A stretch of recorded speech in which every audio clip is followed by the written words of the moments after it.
figure of 140. 120 over 80 is normal. High is considered to be 140 over 100. So for those of you who know your blood pressure, if you've been diagnosed with blood pressure greater than 140 over 100, that's another risk factor. Okay? Right, let's get back to this. If you got none, give yourself a pat on the back, doing a great job. Alright? If you had one, that's alright, not doing too badly. Okay? And if you had two, then we as exercise physiologists classify you as being in the high risk category. Now, as I said, don't go out there screaming you're going to have a heart attack or anything if you are above 2, because there are things you can do about it. Okay? There are certain steps you can take to significantly reduce a lot of these. So, for example, if you've got really good cholesterol levels, you're -1. If you're regularly exercising, that counterbalances a lot of these. Okay? But if you're not, and it's time that, I'm here today to say, wake up, let's do something about this. Okay? All the money, all the wealth in the world, you'd trade in a second for your health, trust me. Okay, some stats really quickly in what's happening around the world. Okay, annual deaths from heart disease. 12 million people worldwide die from heart disease alone. This is the same as 1 death every 2 seconds, or Suncorp Stadium, picture it, full of people, every day dead from heart attacks. In Australia, 45,000 people die every year, which is equivalent to 5 people per hour. In terms of chronic epidemic plagues, 1 in 2 people in their lifetime will develop diabetes. 1 in 3 people will develop cancer. So you may well look at the person to your left and look at the person to your right and say, sorry guys. But unfortunately, if you do that, okay, the numbers don't quite add up. Alright? And the last factor here is that every hour, 4 to 5 people will suffer a stroke. Now a stroke is the same as this, except it happens in the brain. Okay? Something clogs in the brain, somewhere in the brain's integral network of blood capillaries. And depending on where it happens in the brain will depend on the severity of that. Okay? Now strokes are very, very serious as well. And also a byproduct of an unhealthy lifestyle. Now I use the analogy of a car here, folks. Those of you, I know there's a lot of friends, and guilty of this myself at times, who drive a car. Okay, you know you need to check the oil, you know you need to check the water on a regular basis. It gets you from A to B, you use it every day. You don't need to check the pressure of the tyres.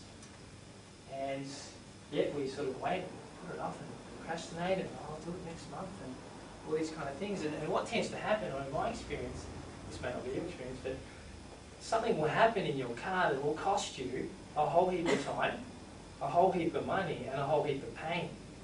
Okay? That would have been completely prevented had you taken care of it on a bit-by-bit basis. And if you take that analogy and use it as your body, you're driving a vehicle. Okay? You're driving a souped-up Ferrari here, or are you driving an 80 Corolla that's sort of chugging along that can't get up any hills without, dying 3 times. Okay? So which kind of car are you driving? So that's a powerful analogy that works for some people. Okay. Now the benefits of exercise really quickly, and for who here invests in shares or property or invests in anything? Yeah? Okay. All right. Just want you to keep that in the back of your mind, and I'm going to run through you some stats here. I'm going to ask you as an educated investor, who you put your money on. Okay. Exercise decreases the risk of heart disease, which we're talking about here, by about half. Okay. Reduces the risk of colon cancers by around 40%. And the risk of strokes by about 1/3. Exercise reduces the risk of hip fractures by around 50%, prevents about 25% of falls amongst older people, and reduces the risk of developing type 2 diabetes by about 50%. Okay? So if you were a betting man and you're looking at risk management is a word used in investments. Okay? You go and you manage the risk of your shares, or you go in and you manage the risk of your properties. Now, managing the risk of your life, if you knew all those factors and you didn't exercise, or you were comparing someone who did and didn't, it'd be pretty easy to see who you put the money on. Okay? Someone who's exercising is hedging, is taking all these factors and providing a springboard for themselves to lead a successful quality of life as compared to someone who doesn't. Okay? So for those of you here who do exercise, that's great. Pat yourselves on the back, doing a great job. And if anyone here today thinks, geez, West, thanks for bringing this to my attention. I'm going to start exercising now. I'm going to start going out and walking 10 minutes a week or whatever it is, and I've achieved what I want to achieve today, just to bring that to your attention. But the question I ask you now is, can you go out here and make it all happen on your own? And yes, you can. There's no doubt about it. You can start taking the stairs and the escalators and all the things that you hear from health professionals. But consider this. Consider going to a place where there's equipment you could actually, at your disposal, use, and will give you the really benefits of exercise if you knew how to use them. Okay. Consider having access to a team of people, nutritionists, exercise physiologists, personal trainers, and have a streamlined process for you to just turn the key, go in there, and you can achieve your results quick time. Okay. So yes, you can go out there and you can do it all on your own. It might take you a couple of years to get in there.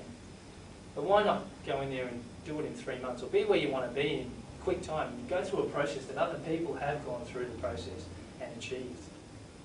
Okay, interesting, something to think about. And what I'll leave you on, folks, really quickly, is again, I'm a really bad drawer. This is a waterfall. Okay, a really bad one, but one nonetheless. Okay, you've got your clip and your stream of water. Trees over here. So if you just use your imagination, folks, and make that nice and serene and pleasurable. You have two types of people in life. You have the people who are really proactive. They sit here at the way down the stream and they think, okay, what am I going to do to prevent going over this waterfall? What am I going to do? Because I know that there's death over there. I know that if I go over, I'm going to fall over and I don't know whether I'll live after that. So let's be proactive. Let's plan. Let's create. Okay? And then there are the people who are reactive and they say, I'll just keep cruising along in life. I'll just keep doing what I'm doing. I'll find time for it when I get time, when I make a bit more money, when my kid grows up, or whatever it is. And they get to a point where they realise they're standing right on the brink of the waterfall, and it's about a 300-foot drop. And when you're at that stage, folks, there's not a lot you can do except go over the edge and hope to hell that you survive. Okay? And let me tell you, not many people survive that fall, and those who do have significantly decreased chance of living a quality life. Okay? So, as I said, you choose, and there's probably a variety of people in this room, but I just wanted to bring that to your attention, and later on Adam's going to give you an opportunity to, for those people who do want to plan and take action, he's going to give you a process to be able to do that. Okay. Well, I hope I've given you a bit of an insight, folks, in the very little time I've had to share with you today. And I'm going to be hanging around for about 5 to 10 minutes afterwards to have a chat if any of you want to speak to me about anything. But other than that, thank you very much, and I'll hand over to Adam.